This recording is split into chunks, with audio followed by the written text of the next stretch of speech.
Yap, balik lagi di Coffee Kokop dari film Ala Indo Posko bersama saya Aziz Solon Syaputra Zulkarnain. Dan kali ini pas banget ya karena kita memperingati Halloween juga. Jadi kita bakalan ngebahas salah satu film yang sedang booming-boomingnya nih, dari film Thailand ya pastinya ya. Film Thailand yang sangat-sangat kontroversial juga, terus juga sangat-sangat kayak wow banget gitu. Gue juga merinding sebenarnya nontonnya juga. Gue juga agak merinding juga nih untuk bahasnya ya, karena serem banget ya, full serem banget nih filmnya, yaitu dengan judul The Medium. มึงก็ลองทายดูสิว่ากูคือใคร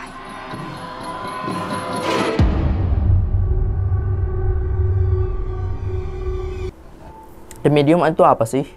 The Medium itu adalah merupakan salah satu film bergenre horor yang tayang tanggal 14 Juli kemarin sebenarnya, tapi mulai tayang di bioskop itu tanggal 20 Oktober kemarin gitu. Dan gue baru ngeliat kemarin juga sih.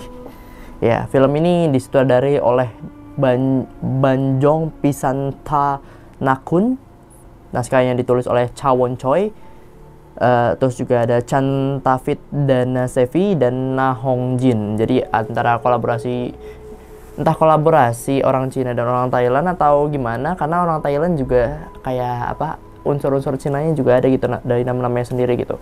Dan film ini juga ternyata dibintangi oleh sederet artis ternama nih, diantaranya ada Narelia Gulmongkolpek, Sawane Utoma, dan Sirani Yankitikan. Nah, The Medium merupakan film yang berasal dari Thailand gitu, yang tadi gue disebutin ya.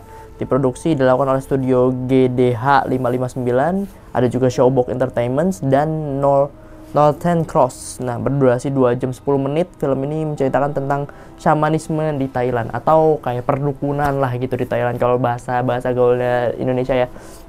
Jadi gua sinopsis singkat aja. Jadi di Thailand ini ada suatu desa gitu. Di desa itu juga ada kayak perkumpulan atau kayak seluruh warga desa ini percaya sama yang namanya Yabayan gitu. Yabayan ini adalah dewi yang katanya samannya itu yang namanya saman itu namanya adalah Nim.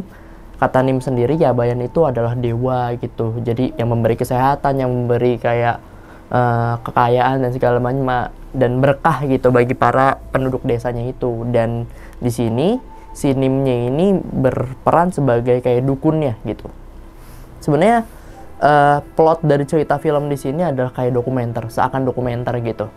Seakan kayak film ini dibuat berdasarkan kayak dokumenter kisah nyata gitu. Dan sebenarnya juga di sini juga ada sedikit kompleks dari kisah nyatanya juga sih ya sebenarnya, dari kayak tata cara perdukunan dan segala macam atau agamanisme gitulah gitu. Kayak kepercayaan lah gitu. Ada sedikit nilai kepercayaannya di film ini juga gitu. Di sini yang jadi konfliknya adalah salah satu anak dari adiknya si Nimnya ini sendiri nih, namanya Ming. Si Ming itu, jadi dia itu insidennya itu adalah diceritanya itu bapaknya Ming meninggal. Bapaknya Ming, terus kakaknya juga meninggal. Nah, kakaknya itu meninggal karena apa? Di sini belum dikasih tahu di awal-awal ceritanya itu.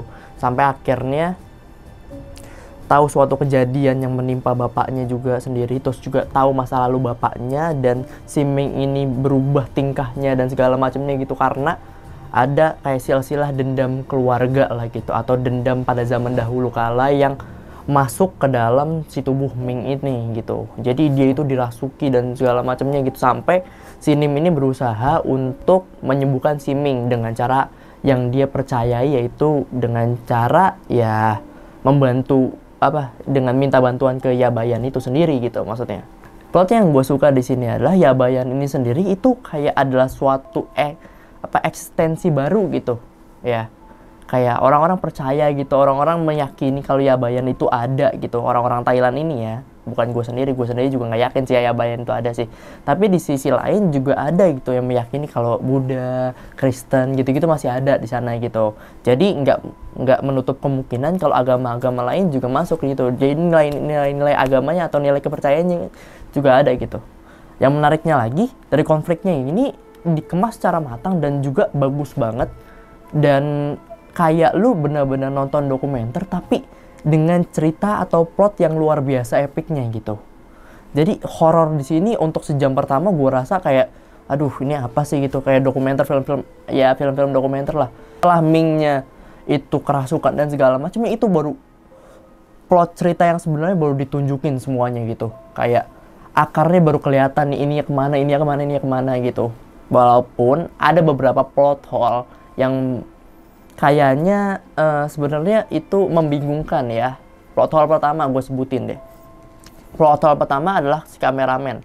Si kameramen sendiri ini adalah suatu orang yang kayaknya gue bingung ya, setiap film-film kayak dokumenter gitu atau film-film yang point of view gitu, dimana kameramen sebagai dalangnya di sini. Kenapa kameramennya itu pada kuat banget gitu? Gue bingung aja gitu. Maksudnya kenapa kameramennya kayak powerful banget lah gitu, punya kekuatan lebih atau apa gitu, atau punya pegangan nggak tahu gue, tapi kayak powerfulnya ada gitu kameramen itu gitu. Dia kuatnya kuat banget gitu, maksudnya di santet nggak bisa, diawain nggak bisa, sampai akhirnya dibunuh gitu maksudnya. Bisanya cuma dibunuh doang gitu, tapi dirasukin dan segala macamnya nggak bisa gitu di sini. Jadi anehnya itu adalah itu. Terus juga yang kedua adalah plot di mana mereka itu nggak menceritakan sejarah tentang bapaknya gitu. Walaupun ceritanya dari mulut ke mulut doang ya, tapi gue menyarankan sih sebenarnya sih ada cerita dimana kayak video atau apa gitu. Soalnya di sini teman-temannya gitu atau temennya ada yang menceritakan Ming lewat video gitu, kenapa bapaknya nggak ada di situ gitu maksudnya. Jadi gue nggak tahu detail bapaknya, terus juga kakaknya si Ming ini sendiri gitu.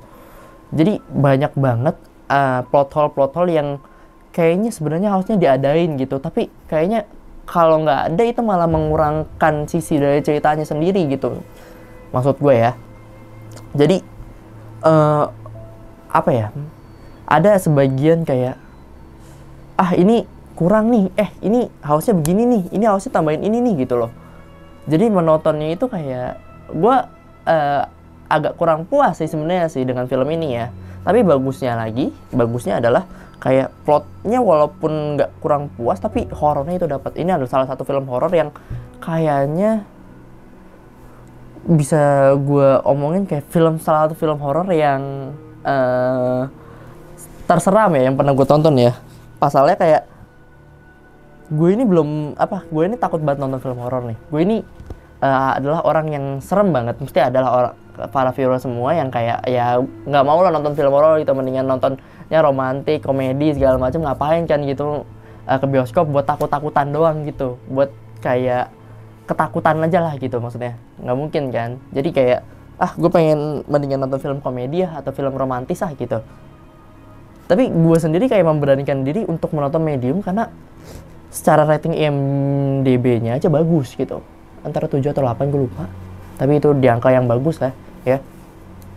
Namun di sini juga kayak udah beraniin aja gitu, ngecek mental seberapa kita berani menonton film yang ternyata dengan konsep sebagus ini bisa loh menjadi film loh gitu. Gue excited aja atau penasaran aja gitu dengan film The Medium ini.